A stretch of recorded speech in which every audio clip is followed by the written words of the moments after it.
আসসালামু আলাইকুম বন্ধুরা, কেমন আছো তোমরা সবাই? আশা করছি তোমরা যে যেখানে আছো ভালোই আছো। আলহামদুলিল্লাহ আমিও ভালো আছি। তো বন্ধুরা, নুরি ডেইলি ব্লগে আবারও একটা নতুন ব্লগ নিয়ে চলে আসলাম। তো আজকে হচ্ছে শুক্রবার, আর শুক্রবার সকাল থেকে আমি ব্লগটা স্টার্ট করেছি। আর দেখো উঠোনে কত কাদা হয়ে আছে এখনও। তো তোমরা তো জানো সেদিনকে রাত্রে বৃষ্টি হয়েছিল, আর বৃষ্টির জল উঠোনে জমা হয়েছিল। তো ওই কারণে কাদা হয়ে আছে এখনো। আর বারান্দার ধারিটা সবুজ সবুজ দেখা যাচ্ছে। তো বৃষ্টির কারণে বারান্দাটা দেখো মানে অনেকখানি ভেজা হয়ে আছে। তো ওই কারণে শ্যাওলা পড়ে ওরকম দেখা যাচ্ছে আর কি। তো দেখতে ভালো না লাগলেও করার কিছু নাই, যতদিন ধরে বৃষ্টি হবে এরকমই হবে। যতই নেবি না কেন তাও এই শ্যাওলাগুলা এরকম সবুজ সবুজ দেখা যায়। তো আমার উঠোন বাড়ি ঝাড় দেওয়া হয়ে গেল।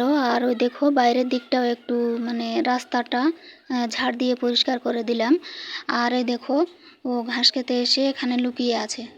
তো আমি ঝাড়ুটা নিয়ে এদিক সেদিক করে ঘোরাঘুরি করছি, তো ওই জন্য ভয়ে এখানে লুকিয়ে আছে, না হলে ঘাসগুলা খেত।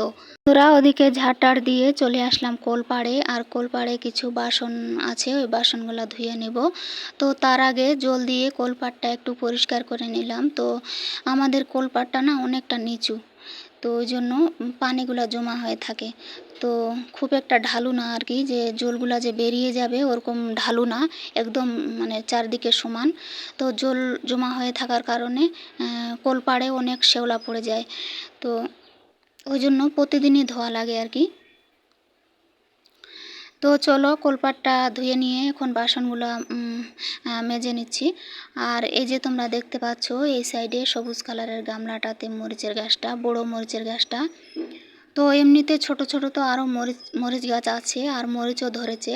আর এই বড় গাছটাতে একদমই ফুলও আসছে না, আর মানে মরিচও ধরছে না। তো এই গাছটা একটা জগে বুনেছিলাম আর কি ছোট থেকে। তো ওই জগটাতে অনেকটা বড় হয়ে গেছিলো।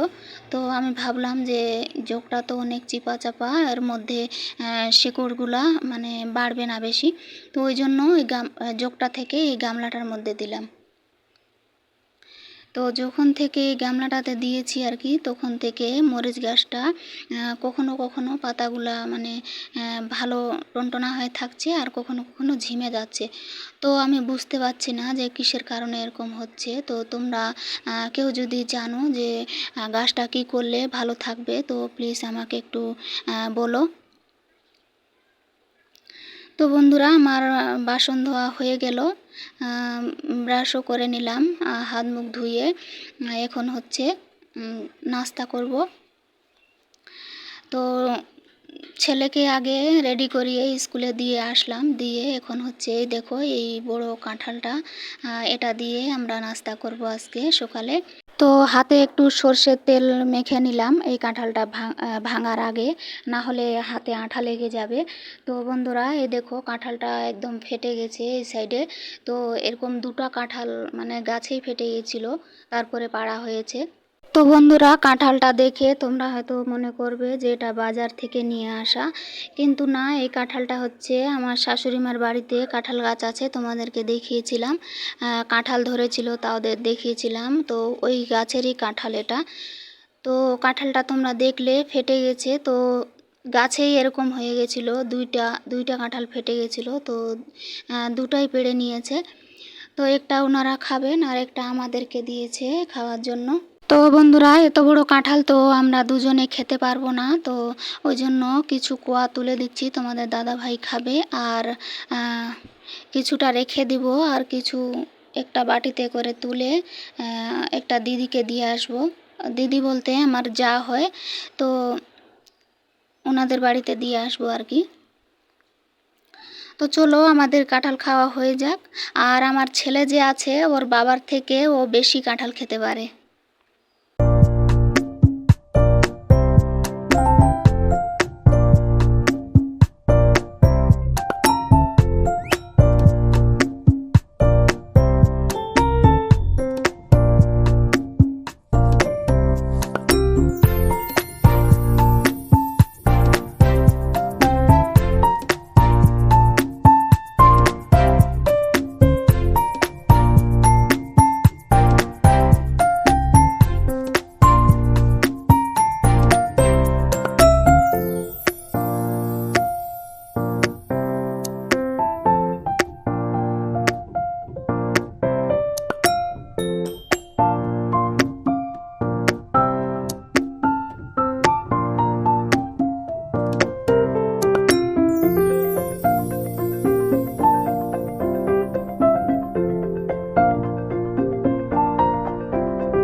বন্ধুরা, সকালের নাস্তা করা তো অনেকক্ষণ আগেই হয়ে গেছে, আর এই দেখো এখন অনেকটা বেলা হয়ে গেছে আর দুপুরে রান্না করতে হবে।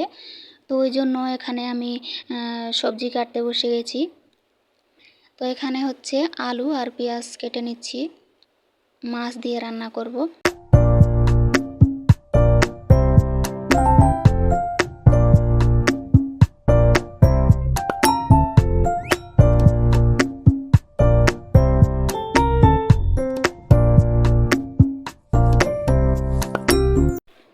তো বন্ধুরা, আমার সবজি কাটা হয়ে গেল, আর এদিকে দেখো তোমাদের দাদা ভাই মাছ কাটতে বসেছে। তো এই মাছগুলা হচ্ছে সকালে বাজার থেকে নিয়ে এসছে। তো এগুলা মাছের নাম কি বলে আমি জানি না, তো আমাদের গ্রামের ভাষা এগুলা মানে ভুঁড়ি মাছ বলে। তো এই মাছগুলা সবসময় পাওয়া যায় না, আজকে একটু সকালে মানে তাড়াতাড়ি বাজারে গেছিলো ওই জন্য পেয়েছে আর কি। তো মাছগুলা সবগুলাই বেঁচে আছে, ওই জন্য কিছুটা বালতির মধ্যে পানি দিয়ে রেখে দিল, আর কিছুটা কাটবে রান্না করব বলে। আর এই দেখো এখানে সকালে যে কাঁঠাল দিয়ে নাস্তা করলাম, ওই কাঁঠালের বিচিগুলা ধুয়ে এখানে শুকোতে দিয়েছি টিনটার মধ্যে। তো এগুলা শুকিয়ে গেলে আবার তুলে রেখে দিব, মানে 2-3 দিন পরে খাওয়া যাবে আর কি, ভর্তা বানিয়ে বা তরকারিতে দিয়ে। তো এই দেখো বন্ধুরা, তোমাদের সঙ্গে কথা বলতে বলতে তোমাদের দাদা ভাইয়ের মাছ কাটা ধোয়া হয়ে গেল, আর এদিকে আমি একটু মশলা বেটে নিচ্ছি। আর ওরা বাবা ছেলে মিলে এখন স্নান করবে, স্নান করে জুম্মার নামাজ পড়তে যাবে।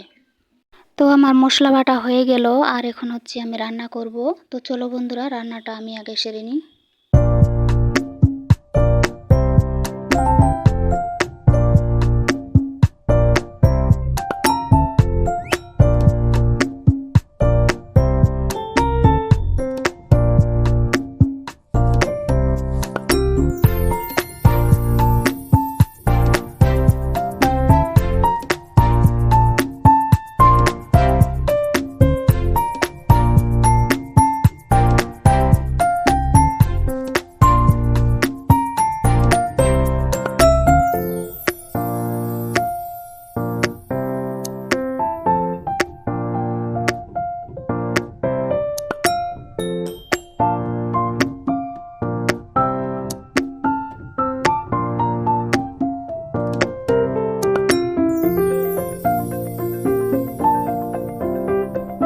তো বন্ধুরা, রান্নাবাড়ি কমপ্লিট করে এখন হচ্ছে চলে আসলাম সেলাই মেশিনে। আর এখানে দেখো একটা স্কুলের জামা সেলাই করতে দিয়ে গেছে, তো এই জামাটা সেলাই করে তারপরে এক জায়গায় যাব। তো চলো জামাটা সেলাই করে নিই।